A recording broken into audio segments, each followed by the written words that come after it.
Bonjour et bienvenue dans cette nouvelle vidéo. Donc aujourd'hui, nous allons aborder une séquence pédagogique pour des apprenants de niveau A2, B1, fin A2 on va dire, sur la découverte et la création du calligramme.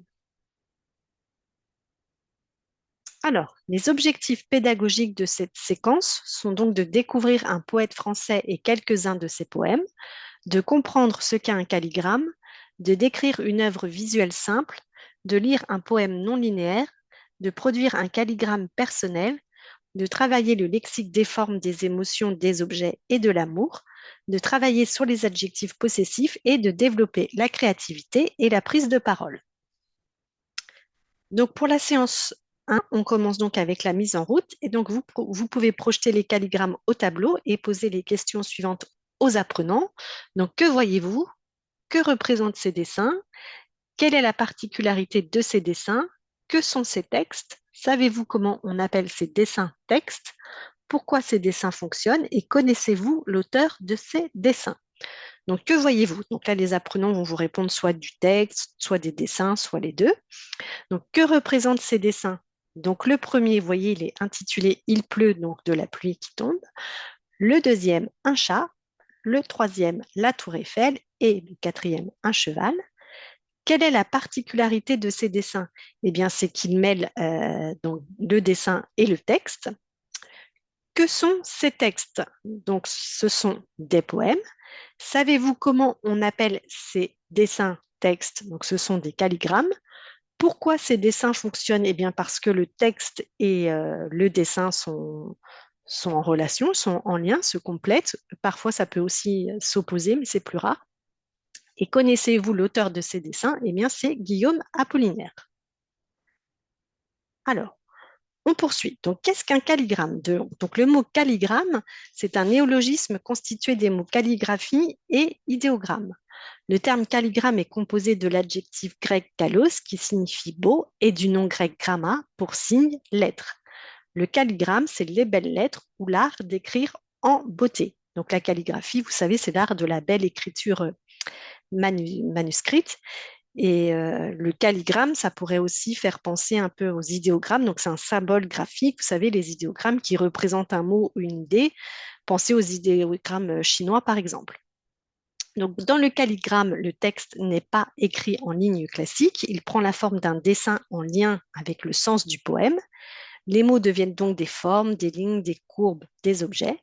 Le calligramme, j'ai oublié un L, joue sur la créativité, la typographie et l'interprétation. Donc, cette forme poétique a été inventée par Guillaume Apollinaire au XIXe siècle. Il a popularisé le genre avec son recueil Calligramme écrit en 1918. Ses œuvres les plus connues, donc Il pleut, La colombe poignardée et Le jet d'eau, La cravate et la montre. Donc, il y en a bien d'autres, bien évidemment, hein. Alors, on continue.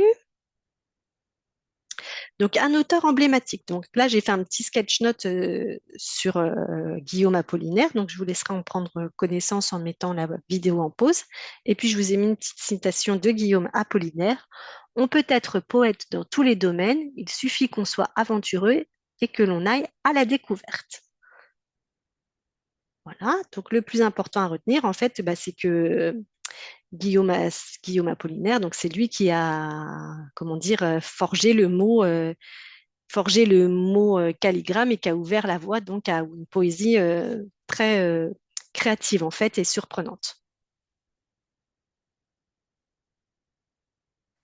Donc ici, je vous présente un calligramme donc, de Guillaume Apollinaire et vous commencez avec une petite compréhension globale. Donc là, vous demandez aux apprenants d'observer le calligramme ci-contre et de le lire. Puis, vous leur posez les questions suivantes. Donc, que représente la forme? Où commencent les mots? Quel est le lien entre la forme et le sens? Donc, que représente la forme? Donc là, ils vont facilement reconnaître une femme avec un grand chapeau. Où commencent les mots? Bah, tout en haut, vous voyez, reconnais-toi.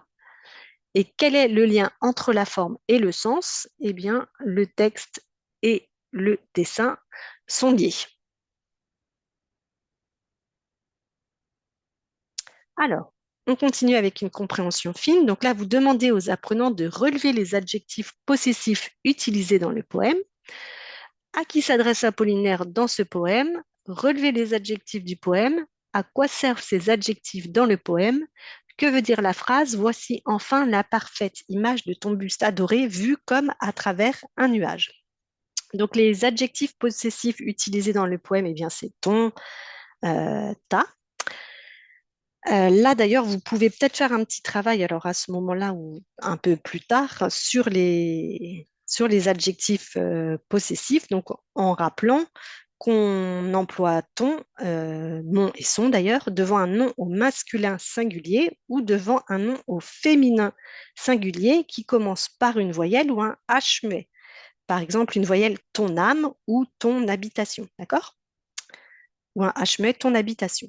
Donc, à qui s'adresse Apollinaire dans ce poème? Donc, il s'adresse donc à la femme aimée, à son amoureuse.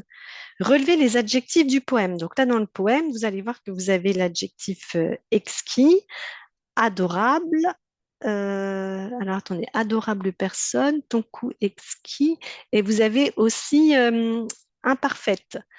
Donc, on voit qu'on a deux adjectifs très positifs, adorable et exquis, et un autre un petit peu moins avec imparfait. Donc, on verra pourquoi cet adjectif un peu plus négatif. Donc, à quoi servent ces adjectifs dans le poème? Eh bien, adorable, exquis. Il y a aussi un participe passé, adoré. Donc là, on voit que le poète idéalise en fait la femme aimée.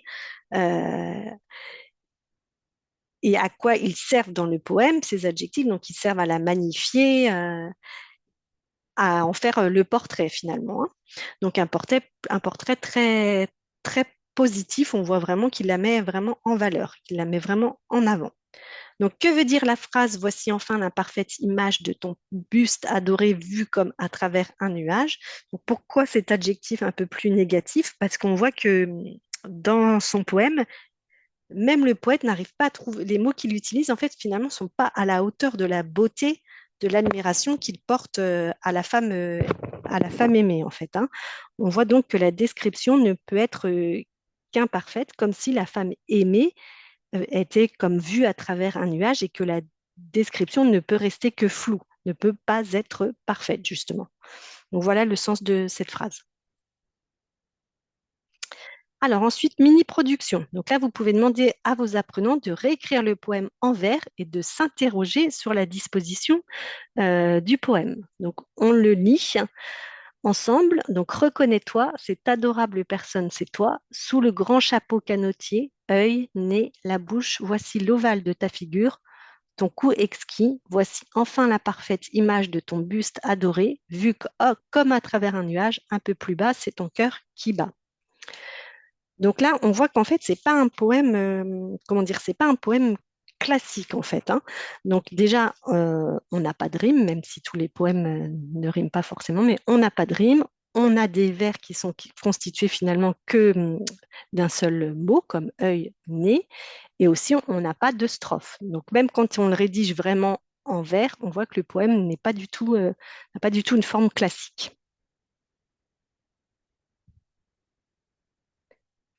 Donc ensuite, on arrive avec notre séance numéro 2. Vous voyez, activité de reconstitution.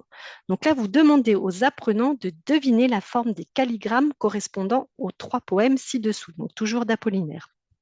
Donc le premier, flèche saignante, je porte au cœur une blessure ardente et elle me vient de toi, Malou. Loup m'a percé le cœur et j'aime Loup.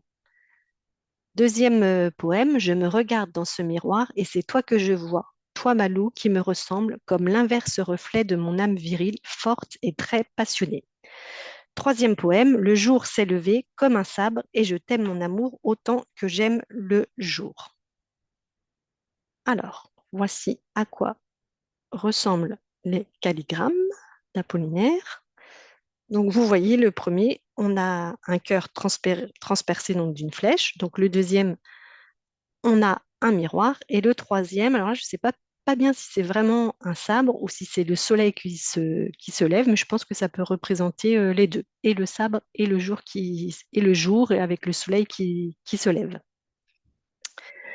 Donc, vous pouvez aussi faire un travail sur la symbolique et les thèmes de ce poème. Alors, par exemple, le premier, flèche saignante, je porte au cœur une blessure ardente, etc., etc. Donc là, on a déjà euh, le symbole de la flèche, en fait, qui est symbole un peu de l'amour de l'amour fulgurant. Ça rappelle la flèche de Cupidon. Donc ici, c'est une flèche qui est saignante, donc ça ajoute une dimension un peu de douleur. C'est un amour qui fait finalement un peu mal, mais qu'on accepte. Donc il y a aussi une blessure ardente, donc c'est une blessure qui brûle, qui est un petit peu aussi presque une blessure qui brûle, qui se consume et qui a un petit peu une dimension presque sacrée. Et on a aussi le symbole du cœur, donc qui est évidemment le siège de la passion, mais qui nous rend aussi, nos sentiments nous rendent aussi vulnérables. Donc là, le thème, c'est vraiment l'amour passionné. En fait, Lou, c'est une force pour le poème, mais qu'il transperce en même temps. Donc, il est un peu dépendant aussi de son amoureuse. Et il y a un petit peu aussi une douleur désirée, en fait. L'amour, c'est une blessure, mais une blessure qu'il chérit finalement. Alors ensuite, le poème numéro 2. Je me regarde dans ce miroir et c'est toi que je vois, etc. Donc là, on a le symbole du miroir. Donc quand on se regarde dans le miroir, c'est pour mieux se connaître finalement. Mais là, on voit qu'il y a une certaine confusion, puisqu'ici, le miroir ne renvoie pas au poète sa propre image, mais l'image de l'autre, l'image de Lou. Donc c'est un reflet inversé. Lou, c'est son double, c'est son alter ego. Mais ce renversement, ça crée comme une tension, une confusion toujours entre son identité finalement et la fusion amoureuse. Donc là, le thème, c'est justement la fusion amoureuse, la perte un petit peu des frontières identitaires.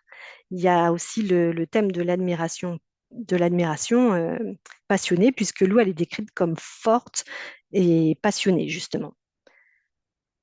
Ensuite, troisième poème, le jour s'est levé. Le jour s'est levé comme un sabre, etc. Donc là, on a le jour donc qui symbolise bah, la clarté, l'illumination. C'est donc l'amour, il est associé à la lumière, mais on a aussi le sabre. Donc là, c'est surprenant. C'est un amour qui déchire aussi, qui transperce. Donc c'est une lumière qui est violente finalement, incisive, un peu comme l'amour. Donc l'amour est comparé au jour, et il est lumineux, mais il est aussi tranchant. Donc le thème, c'est vraiment l'amour total. Je t'aime autant que j'aime le jour. C'est aussi une sorte de violence, mais un petit peu douce, puisque l'amour, il n'est pas, l'amour, le sable n'est pas destructeur, il ouvre finalement un passage. Donc voilà pour ces trois calligrammes. Alors, là, vous allez demander à vos apprenants donc, de créer un calligramme, mais d'abord, vous allez leur donner la méthodologie. Donc, vous pouvez donner aux apprenants un texte ou leur faire choisir ou inventer un texte. Ensuite, vous leur demandez de dessiner une forme de leur choix au crayon de bois, donc en appuyant légèrement. Vous leur faites recopier le texte en passant sur le trait du crayon de bois, puis vous leur faites gommer le trait de crayon de bois. Donc, il y a trois façons en fait de créer un calligramme. Donc, il est possible soit, comme dans l'exemple 1, soit de remplir le texte dans une forme en écrivant horizontalement ou verticalement tout le texte, donc l'exemple 1, soit exemple 2, de remplir le texte en suivant la forme prédessinée. Donc là, vous voyez que le chat, son ventre, le texte est arrondi, ça suit les courbes du ventre. Ou en 3, vous demandez aux apprenants d'écrire le texte en suivant uniquement les traits de la forme du dessin réalisé. Donc là, on a juste le contour du chat avec le texte. Donc voici les trois façons de réaliser un calligramme. Alors,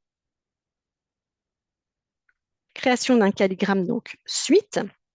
Donc d'abord, il faut choisir un thème. Donc ici, on reste sur le thème de l'amour, puisqu'on était, j'ai oublié de le préciser tout à l'heure, avec les poèmes à Lou qu'Apollinaire a écrit entre 1914 et 1915, dans lesquels en fait il exprime sa passion pour Louise de Coligny-Châtillon. Donc là, on reste sur le thème de l'amour.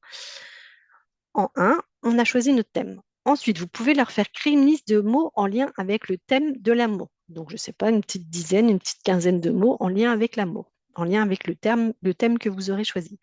Ensuite, en 3, vous pouvez leur faire rédiger la production du poème. Alors, un court poème, un 6 vers par exemple, c'est suffisant.